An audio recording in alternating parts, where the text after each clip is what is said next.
When it comes to demons, few names inspire terror quite like Orcus. A bloated monstrosity of death and decay, Orcus is the Demon Prince of Undeath, the Lord of Thanatos, and quite possibly the most fearsome figure to ever rise from the abyss. But Orcus wasn't always a rotting nightmare. Long ago, he was a powerful Tenari demon, lord of strength, cunning, and relentless ambition. And ambition, in the abyss, is the fastest ticket to either greatness or annihilation. Orcus chose greatness, and he chose it violently. One of his earliest and most jaw-dropping feats was the conquest of Thanatos, a whole layer of the abyss. This desolate, corpse-strewn plain had already been ruled by another demon prince, Kiaran-Sali, the drow goddess of death and vengeance. But Orcus didn't knock politely. He raised an army of ghouls, wights, vampires, and death knights, creatures bound to him with ancient, blood-soaked pacts. The siege was brutal, an endless tide of undeath smashing against Kiaran-Sali's defenses.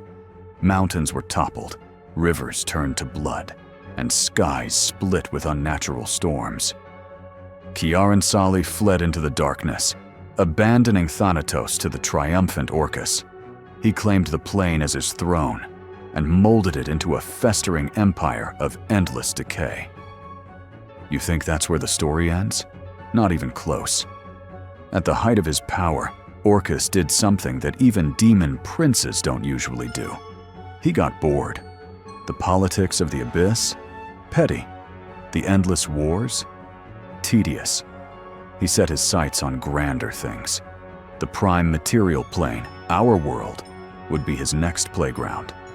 And that's when the Wand of Orcus was born. Forged in secret using pieces of dead gods and the bones of archangels, this artifact became one of the deadliest weapons ever conceived. A black skull mounted on a brutal iron scepter, it could kill anything with a mere touch. Dragons? Dead. Kings? Dead. Gods? Well, almost. In one of his boldest moves, Orcus decided he wasn't content just being a demon prince. No, he wanted to ascend, to rip a throne from the heavens themselves. He launched a full-scale invasion into the multiverse, corrupting clerics, twisting mortal champions into undead horrors, and raising vast armies to drown worlds under waves of decay. Entire kingdoms fell to plagues of undeath. Nations that had stood for centuries crumbled in weeks. Cities were hollowed out and transformed into shrines to Orcus's inevitable apotheosis. The death toll was unimaginable, a symphony of despair conducted by the Prince of Undeath himself. He nearly succeeded. Nearly. The gods, furious and terrified by his audacity, rallied their mightiest champions. Heroes from every corner of existence, mortals and immortals alike, banded together in a desperate last-ditch assault. After a battle that shook the firmament itself, Orcus's mortal form was finally destroyed. But death, to the Prince of Undeath, is just a minor inconvenience. His soul clung to existence, festering in Thanatos, slowly rebuilding his strength, slowly plotting his return. And return he did. But Orcus came back changed. No longer content to wear the flesh of life, he allowed himself to rot, to truly become the avatar of death he had always pretended to be. A putrid horror, dripping maggots and despair, he turned Thanatos into an even more grotesque nightmare. Tombs, ossuaries, and twisted citadels spread like a cancer across the plain. Rivers of blood and bone flowed between cities of shrieking dead. Even other demon lords shuddered at the thought of visiting his realm. The few who dared found themselves either enslaved or annihilated. And if that wasn't enough nightmare fuel, Orcus wasn't just satisfied with creating undead armies. No, he had a bigger plan. He sought to resurrect forgotten gods of death and bend them to his will, expanding his dominion across planes unimagined. Imagine dead gods walking again, hollow vessels of power animated by the will of Orcus, extending his grasp across the cosmos.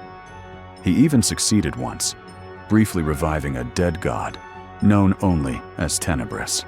Under the guise of Tenebrous, Orcus hunted and murdered several celestial beings, sending the upper planes into chaos. Temples fell. Archons wept.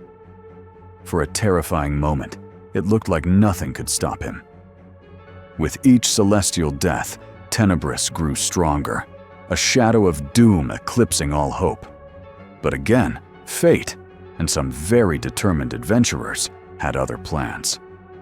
Tenebrous was unmasked. Orcus was beaten back, his ambitions shattered, for now. But beaten back doesn't mean defeated. Orcus isn't the kind of villain you defeat forever.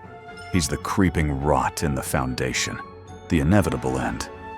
Every time a necromancer whispers a forbidden rite, every time a graveyard shudders under a blood moon, Orcus is there, smiling, waiting, plotting. Because to Orcus, death isn't the end, it's only the beginning. And someday, if he has his way, the entire multiverse will kneel before the King of Rot. Planets will crumble into ossuaries. Stars will blink out, leaving only the cold, hungry dark. And the last heartbeat of the cosmos will sound, not with a bang, but a death rattle. And that, my friends, is one end you won't see coming. Or maybe you will, when the ground beneath your feet starts to stir, and a whisper calls you to join the dance of decay. If you enjoyed this deep dive into the lore, be sure to smash that like button like a barbarian on a rampage. And if you want to keep uncovering the mysteries of the realms, don't forget to roll for subscription and hit the bell so you never miss a quest. Until next time, may your rolls be high and your loot be legendary.